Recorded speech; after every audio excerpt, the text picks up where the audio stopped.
বাংলাদেশে মুসলমানদের অধিকাংশ সুন্নি হলেও এখানে একটি ছোট কিন্তু ঐতিহাসিক শিয়া সম্প্রদায় রয়েছে। তাদের ধর্মীয় আচার অনুষ্ঠান ও কিছু ইবাদতের নিয়মে রয়েছে কিছু ভিন্নতা। পুরান ঢাকার ঐতিহাসিক হোসেনি দালান এই শিয়া সম্প্রদায়ের অন্যতম প্রধান কেন্দ্র। শিয়া মুসলমানদের কিছু ধর্মীয় চর্চা সুন্নি মুসলমানদের তুলনায় কিছুটা আলাদা, যেমন আজান ও ইফতারের সময়ের ক্ষেত্রেও কিছু পার্থক্য দেখা যায়। শিয়া মুসলমানরা সাধারণত সূর্য পুরোপুরি অস্ত যাওয়ার পর ইফতার করেন।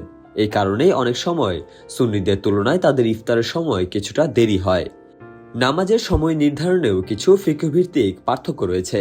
নামাজ আদায়ের ক্ষেত্রে শিয়াদের একটি বিশেষ প্রথা রয়েছে।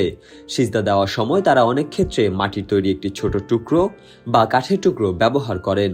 আমরা নামাজ পড়ি কি রাতের প্রথম অংশে। অন্য মাযহাব যেমন সন্ধ্যা সূর্য ডুবার পর পড়ি, তারা মাগরিব নামাজকে পর আমরা মাগরিব নামাজ সূর্য ডুবার সাথে সাথে পড়ি না, আমরা ইফতারির মতোই অন্ধকারে পড়ি। যখন অন্ধকার নেমে আসে, চোখে অন্ধকার দেখি, তারপর আজান হয়, তারপর নামাজ পড়ি।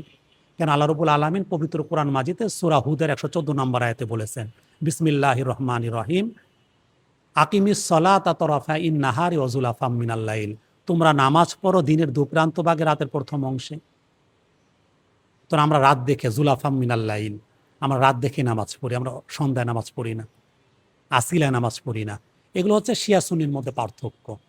শিয়া ফিকহ অনুযায়ী সিজদা এমন জিনিসের উপর দেওয়া উত্তম যা মাটি বা প্রকৃত উপাদান থেকে তৈরি। তাই অনেক সময় তারা মাটির টুকরো বা কাঠের টুকরোর উপর সিজদা দেন।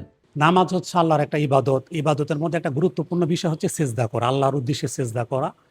এখন সেজদাটা কোথায় করলে বেশি সওয়াব পাওয়া যাবে, এটা আমরা রাসূল সাল্লাল্লাহু আলাইহি সাল্লামের সুন্নাত থেকে, রাসূল সাল্লাল্লাহু আলাইহি সাল্লামের শিক্ষা থেকে পাওয়া যায়।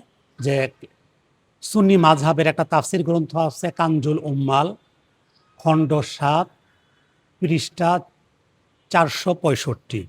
এখানে লেখা আছে যে রাসূল সাল্লাল্লাহু আলাইহি সাল্লামের বিবি উম্মে সালমা রাদিয়াল্লাহু আনহুকে রাসূলুল্লাহ বলেছেন, হে উম্মে সালমা, যখন তুমি আল্লাহর জন্য সিজদা করবা তখন তোমার পেশানিকে মানে কপালকে আল্লাহর উদ্দেশ্যে মাটির উপর স্থাপন করো।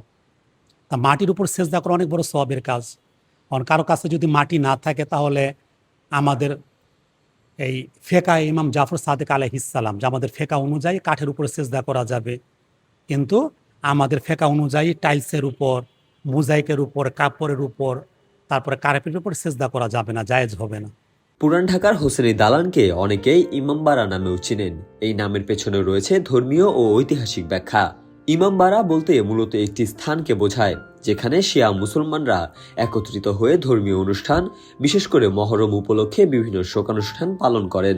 সেই কারণেই হোসেনি দালানকে ইমামবাড়া বলা হয়। বিশেষ করে মহরম মাসে এই ইমামবাড়াকে ঘিরে নানা ধর্মীয় আয়োজন হয়।